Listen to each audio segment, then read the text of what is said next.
Welcome to this Concept Explainer brought to you by CBSE Scolab of profsam.com. That is PROFSAM.com.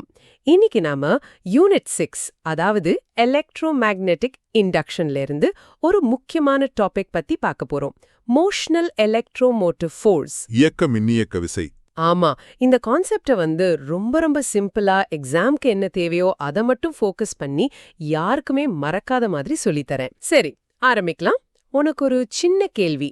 ஒரு battery இல்ல, wire இல்ல, எதுவுமே இல்ல, சும்மா ஒரு இரும்பு கம்பியை வச்சு கரண்ட் உண்டாக்க முடியுமா? என்னது, பேட்டரி இல்லாமையா? அது எப்படி முடியும்? ஜஸ்ட் ஒரு ராட வெறுதே வச்சிருந்தா அதுல இருந்து கரண்ட் வருமா? இல்ல அதுக்குள்ள ஏதாவது இருக்குமா? அதுக்குள்ள மேஜிக் எல்லாம் ஒன்றும் இல்ல, பியூர் சயின்ஸ் தான். அந்த மெட்டல் ராட ஒரு மேக்னெட்டிக் ஃபீல்டுக்குள்ள கொஞ்சம் வேகமா நகர்த்தினா போதும். ஜஸ்ட் மூவ் பண்றதுனாலயா? ஆமா, அதுல ஆட்டோமேட்டிக்கா ஒரு வோல்டேஜ் உருவாகும். இன்னும் சொல்ல போனா நம்ம பூமிக்கு ஒரு மேக்னெட்டிக் ஃபீல்டு இருக்குல்ல, இருக்கு. ஒரு ரொம்ப நீளமான கம்பிய சும்மா மேலேந்து கீழே போட்டா போதும். அது பூமியோட மேக்னெட்டிக் ஃபீல்டுல விழும்போது கூட அந்த கம்பியோட 2 முனைகளுக்கும் நடுவுல ஒரு சின்ன வோல்டேஜ் டிஃபரன்ஸ் உருவாகும். வாட்? நம்ம பூமிக்கே அந்த சக்தி இருக்கா? சும்மா கீழே விழுறதுனாலயா? இது எப்படி நடக்குது? கொஞ்சம் எக்ஸ்பிளைன் பண்ணுங்க. கண்டிப்பா. இதோட கோர் ஐடியா, அதாவது அடிப்படை கருத்து ரொம்ப சிம்பிள். ஒரு கண்டக்டர், நம்ம மெட்டல் ராடுக்குள்ள என்ன இருக்கும்? நிறைய ஃப்ரீ எலக்ட்ரான்ஸ் இருக்கும், ஃப்ரீ சார்ஜஸ் இருக்கும். எக்ஸாக்ட்லி. இப்போ அந்த கண்டக்டரை நீங்க ஒரு மேக்னெட்டிக் ஃபீல்டுல வச்சு மூவ் பண்ணும்போது அதுக்குள்ள இருக்கிற அந்த ஃப்ரீ சார்ஜஸும் சேர்ந்து மூவ் ஆகுது இல்லையா? ஆமா, கண்டக்டர் கூடவே அதுவும் மூவ் ஆகும். இப்போ மேக்னெட்டிக் ஃபீல்டுக்கு ஒரு குணம் இருக்கு.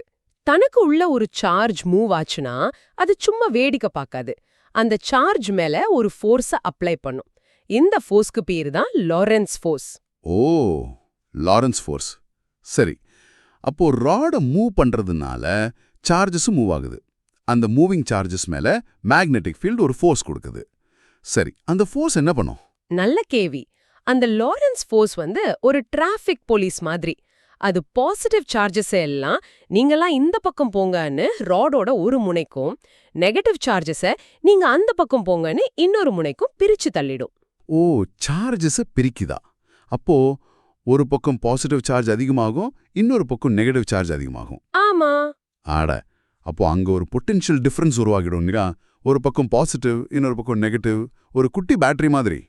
Precisely, you got it. அந்த பொட்டென்ஷியல் டிஃபரன்ஸ்க்கு பேரு தான் எலக்ட்ரோமோட்டிவ் ஃபோர்ஸ், அதாவது இஎம்எஃப். இத மோஷன்னால, அதாவது இயக்கத்தினால உருவாகிறதுனால இதுக்கு பேரு மோஷனல் இஎம்எஃப். அவ்வளவுதான் கான்செப்ட். இதை இன்னும் சுலபமா புரிஞ்சுக்க ஒரு பஸ் அனாலஜி சொல்றேன். நம்ம கண்டக்டரை ஒரு பெரிய பஸ் மாதிரி கற்பனை பண்ணிக்கோங்க. சரி, கண்டக்டர் ஒரு பஸ். அதுக்குள்ள இருக்கிற ஃப்ரீ சார்ஜஸ் எல்லாம் பேசஞ்சர்ஸ், மாணவர்கள்னு வச்சுக்கலாம். ஓகே, சார்ஜஸ் எல்லாம் பேசஞ்சர்ஸ். Got it. இப்போ இந்த பஸ் பயங்கரமா காத்து வீசுற ஒரு பெரிய பாலம் மேல வேகமா போகுது. இந்த பலமான காத்து தான் நம்ம மேக்னெட்டிக் ஃபீல்டு. சரி. பஸ் வேகமா போகும்போது காத்து என்ன பண்ணும்? ஜன்னல் பக்கமா இருக்கிற பேசஞ்சர்ஸ் எல்லாம் பஸ்ஸோட ஒரு சைடுக்கு தள்ளும் இல்லையா? ஆமா, காத்து அடிச்சா ஒரு பக்கமா சாஞ்சிடுவாங்க. அதே மாதிரி தான் கண்டக்டர் வேகமா மேக்னெட்டிக் ஃபீல்டுல போகும்போது இந்த லாரன்ஸ் ஃபோர்ஸ் என்ற காத்து சார்ஜஸ் என்ற பேசஞ்சர்ஸ கண்டக்டரோட ஒரு முனைக்கு தள்ளுது. இதனால ஒரு முனையில சார்ஜ் அதிகமாகி பொட்டென்ஷியல் டிஃபரன்ஸ் உருவாகுது. Super analogy. இப்போ ஒரு கிளியர் மென்டல் பிக்சர் கிடைக்குது. பஸ் போகுது, காத்து அடிக்குது, பேசஞ்சர்ஸ் ஒரு பக்கம் ஒதுங்குறாங்க. அதே மாதிரி ராட் போகுது, மேக்னெட்டிக் ஃபீல்டு இருக்கு, சார்ஜஸ் ஒரு பக்கம் ஒதுங்குது. ரொம்ப சிம்பிளா இருக்கு இப்போ. ஆமா, இப்போ இத மனசுல ஒரு படமா பாருங்க. உங்க முன்னாடி மேலிருந்து கீழே நிறைய வெர்டிக்கல் லைன்ஸ் மாதிரி ஒரு யூனிஃபார்ம் மேக்னெட்டிக் ஃபீல்டு இருக்கு. ஓகே. அதுக்கு பெர்பெண்டிகுலரா ஒரு மெட்டல் ராட நீங்க உங்க வலது பக்கம் இழுக்கிறீங்க. அப்படி இழுக்கும்போது அந்த ராட்ல இருக்கிற குட்டி குட்டி பாசிட்டிவ் சார்ஜஸ் எல்லாம் மேல் நோக்கி தள்ளப்படுது. அப்போ ராடோட மேல்முனை பாசிட்டிவாகவும் கீழ்முனை நெகட்டிவாகவும் மாறுறத கற்பனை பண்ணுங்க.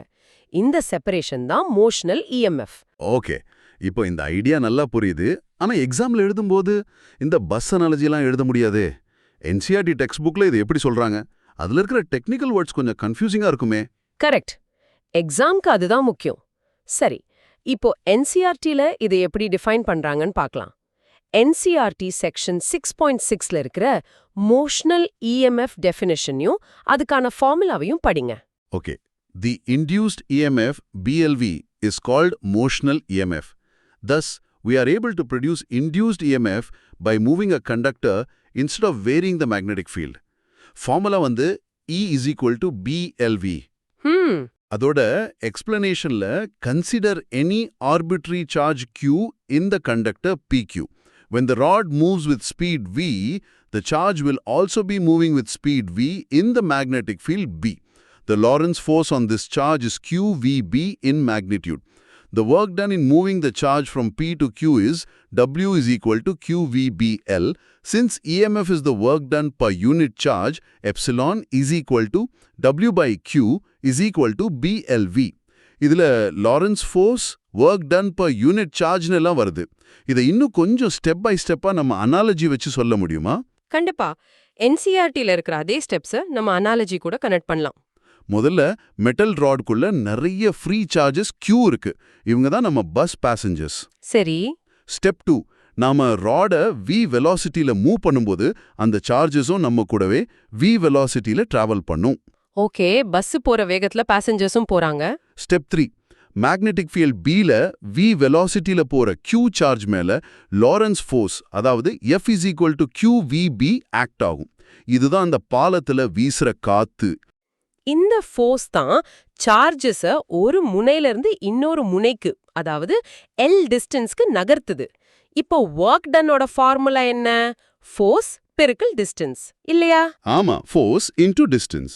இங்க ஃபோர்ஸ் வந்து QVB, டிஸ்டன்ஸ் வந்து L. So work done W equal to QVB into L, அதாவது QVBL. இப்போ EMF ஓட டெஃபினிஷன் என்ன? Work done per unit charge. ஒரு சார்ஜை நகர்த்த செய்யப்பட்ட வேலை.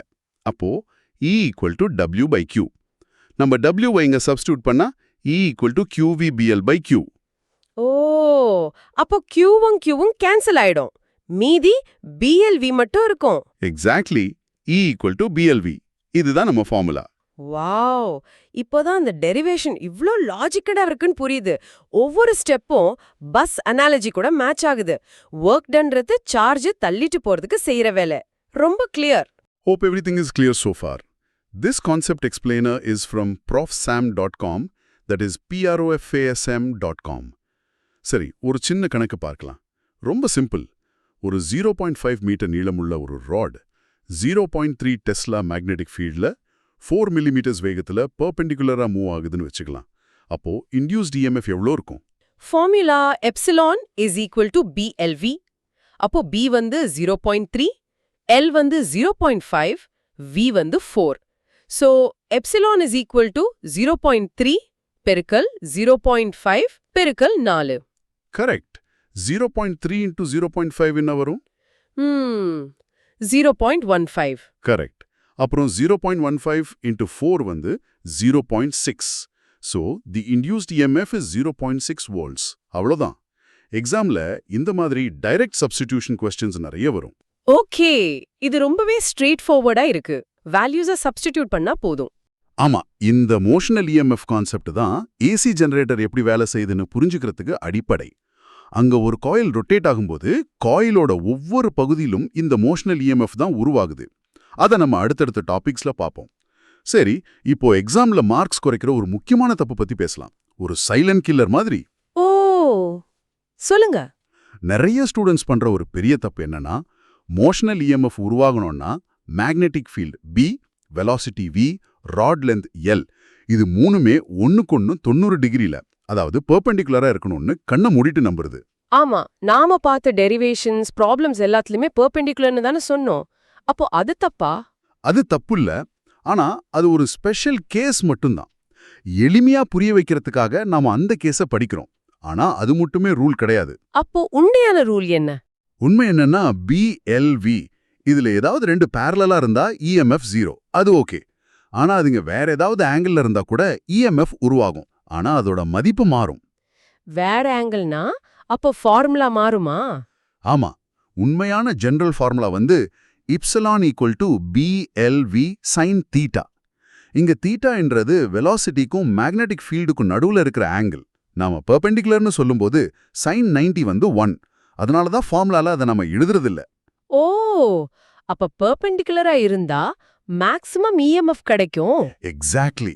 வெலாசிட்டி வெக்டரோட எந்த காம்பனன்ட் மேக்னெட்டிக் ஃபீல்டுக்கு பெர்பெண்டிகுலரா இருக்கோ அந்த காம்பனன்ட் மட்டும்தான் இஎம்எஃப் உருவாக்கும்.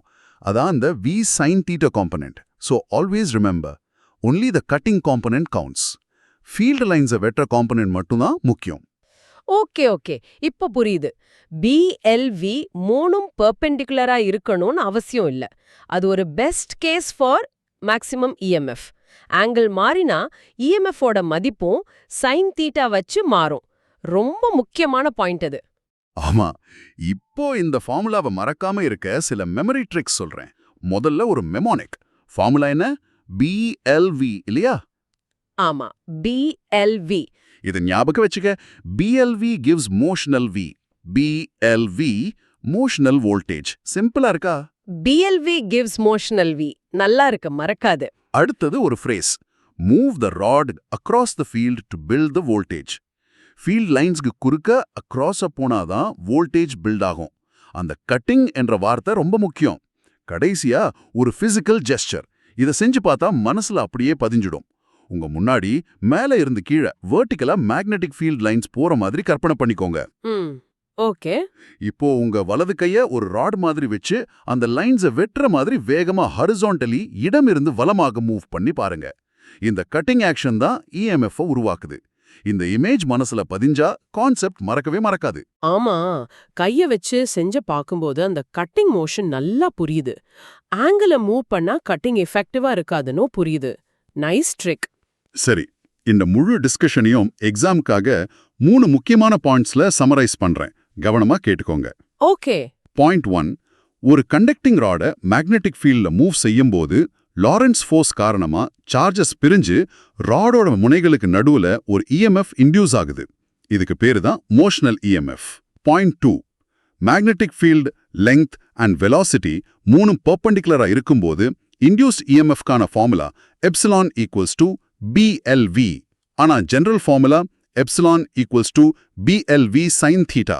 பாயிண்ட் 3, இந்த நிகழ்வுல நாம கொடுக்கிற மெக்கானிக்கல் எனர்ஜி, அதாவது ராட மூவ் பண்றதுக்கு செய்யற வேலை எலக்ட்ரிக்கல் எனர்ஜியா கன்வெர்ட் ஆகுது. இது லா ஆஃப் கன்சர்வேஷன் ஆஃப் எனர்ஜியை பர்ஃபெக்ட்லி ஒபே பண்ணுது. 12th CBSE physics, chemistry and மேத்ஸ்ல மேக்ஸிமம் மார்க்ஸ் வாங்க profsam.com-க்கு விசிட் பண்ணுங்க. That is PROF Sam, right? Yes, PROFSAM.com. அடுத்த கான்செப்ட் எக்ஸ்பிளைனர்ல சந்திக்கலாம். Keep learning.